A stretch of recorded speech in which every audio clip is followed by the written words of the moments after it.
如果有多張船飛，你會唔會同我一齊走？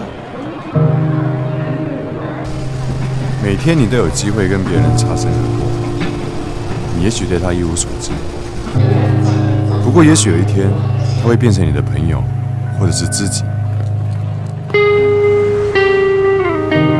有啲人係唔適合太接近嘅，知道得多反而會冇興趣。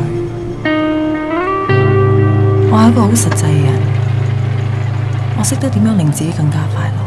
聽人講呢個世界有種雀仔冇腳，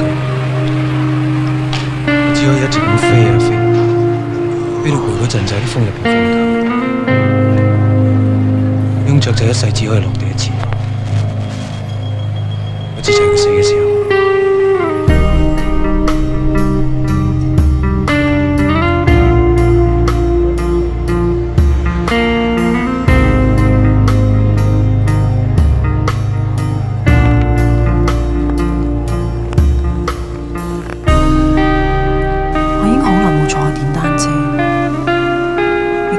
試過咁接近一個人，